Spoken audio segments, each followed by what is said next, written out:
ஆகாரத்ரய சம்பன்னாம் அரவிந்த நிவாசினீம் அசேஷ ஜெகதீஷித்ரீம் வந்தே வரதவல்லபாம்.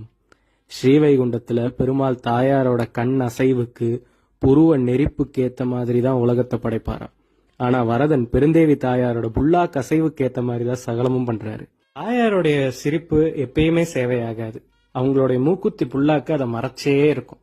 ஆனா நம்மளை பார்த்த சந்தோஷத்துல அவங்க சிரிச்சு அதுல இந்த புல்லாக்கு அசைஞ்சு லேசா எப்பயாவது ஒரு முறை அது சேவையாகும். நம்மளும் இது கிடைச்சா சந்தோஷமா இருப்போம், அது கிடைச்சா சந்தோஷமா இருப்போம்னு 1000 கேட்போம். தாயார் அது எல்லாத்தையும் கொடுத்து போதும்னு சொல்ற மனசையும் கொடுத்து அழிவில்லாத சந்தோஷம் மோட்சம்தான் உணர்த்தி அதையும் வாங்கி கொடுப்பாங்க. இதனாலேயே சுவாமி தேசிகன் தாயாருக்கு வச்சப்பீட்டின்னு ஒரு பேர் வச்சாரு. பிள்ளைகளோட போக்கிலேயே போய் அந்த பிள்ளைய திருத்தக்கூடியவள் தாயார். இதனாலதான் உடையவரை முதல்ல தாயார்கிட்ட சரணாகதி பண்ணி அதுக்கப்புறமா பெருமாள் கிட்ட விண்ணப்பம் பண்றாரு. அந்த வரத வல்லபாவ